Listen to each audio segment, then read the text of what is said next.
Greetings and welcome to the channel. My name is Dr. Narcissists, Master Energy Architect and Transformational Coach here at Inner Marriage Coaching, where we help folks transform and understand the trauma-informed basis of limiting self-beliefs and how to overcome it by taking inspired action that leads to a resonant life. Today I want to talk a little bit about the architecture of energy, right? Particularly how empaths can transcend narcissists by mastering the physics of acceptance. So this is really for those who feel deeply and those who see things that others choose to ignore. And I want to remind you that you're not broken. What you are is an energetic architect in a collapsing world of false systems. And today we decode the blueprint. And the reason why you suffer around narcissists, the reason why your empathy feels like a curse, and how acceptance becomes your gateway to energetic sovereignty. This is not just psychological insight. This is spiritual physics. This is esoteric alchemy. This is the truth, decoded through multiple dimensions. So let me talk a little bit about the energetic blueprint of suffering. First of all, suffering as energetic displacement. Let's begin with the foundation. Suffering is the energetic consequence of resistance. This is Sri Nisargadatta Maharaj. And according to neuroscience, suffering isn't purely about pain. It's about the non-acceptance of pain, which is a fact of life. And as a result, when we ruminate, the default mode network activates and is also very activated by comparison or even dreaming about alternate realities. And it's more than recognized that empaths have hyperactive mirror neurons in the insula, which cause emotional enmeshment with others' dissatisfaction. So when you're in the presence of a narcissist who constantly resists their own pain, you absorb that chaos and believe it's yours. Cognitive behavior therapy, CBT, defines suffering as pain plus resistance.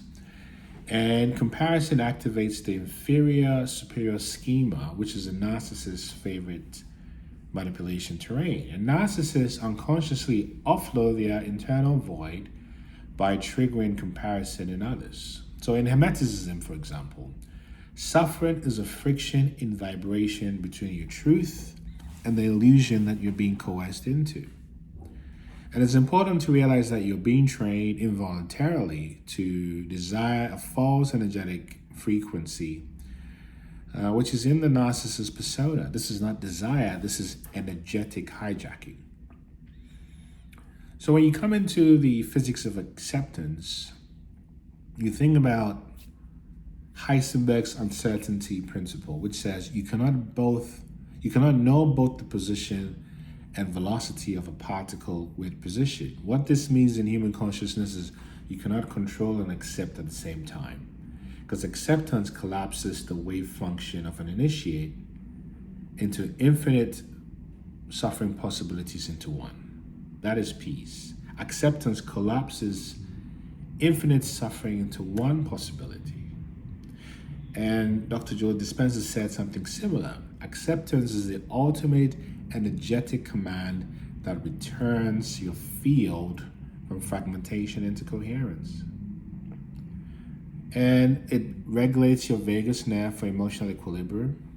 When you accept what is, your vagal tone increases, which in turn stabilizes your parasympathetic nervous system.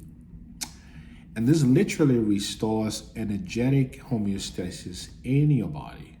It's what ancient mystics call the peace that surpasses understanding.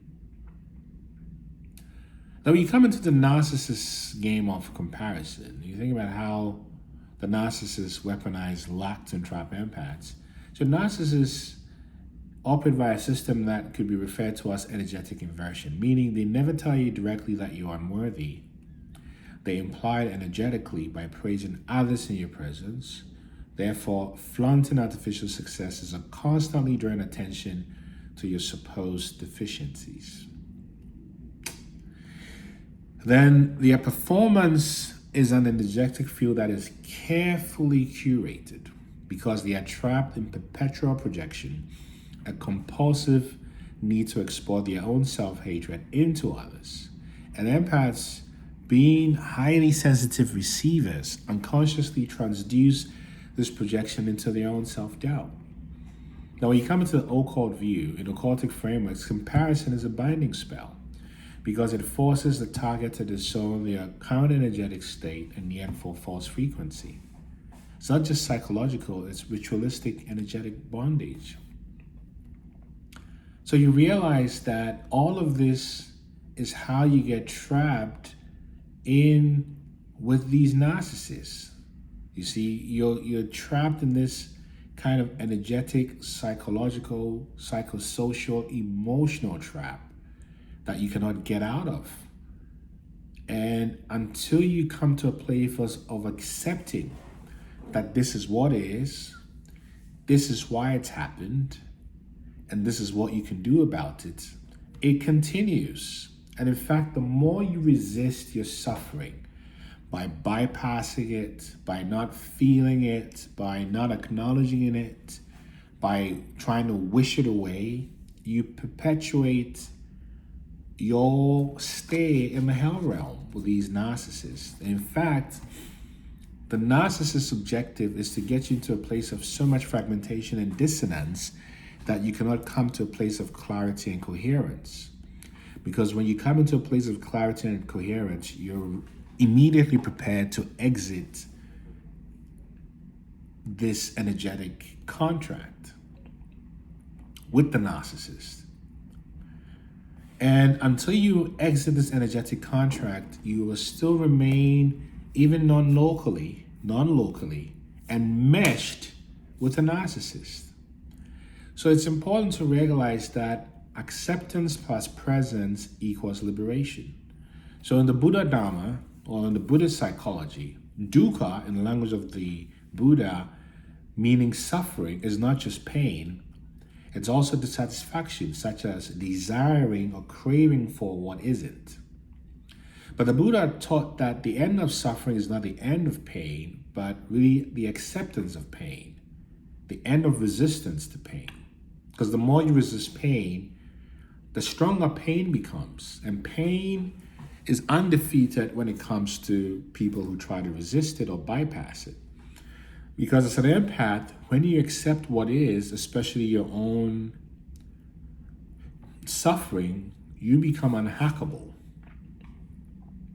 And in fact, this is supported in neuroplasticity, or in neuroscience specifically, that shows that acceptance practices rewire the brain's emotional circuitry away from this sort of default mode that is not serving you. In other words, when you stop resisting the moment, your brain ceases its feedback loop of lack. So if any of this resonates with you so far, don't forget to type transform in the comment section if I can be of help to you and you're serious about shifting. Right? The point here is you were never meant to compare, you were meant to create, because you're like the sun. And the sun does not compete, it just radiates. A narcissist tries to make you a mirror when you are the source. The source code is encoded in you. So for example, in the myth of Prometheus, the bringer of fire was punished for awakening humans. And as an empath, you are a Promethean being. You are here to awaken, not compete, Prometheus. The system punishes you for awakening. That's why you were made to feel insufficient. That's why your peace confounds and disrupts performative systems.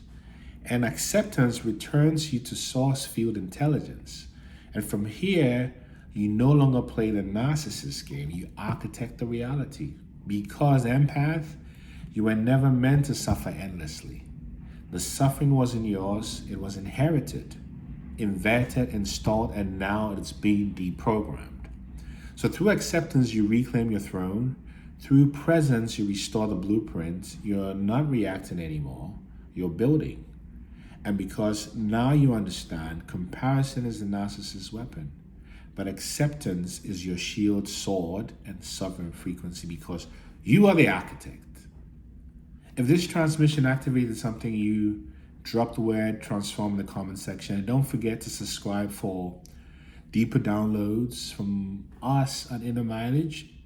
And remember to keep shining your light, keep ascending, and recognize there's absolutely no one like you. Peace.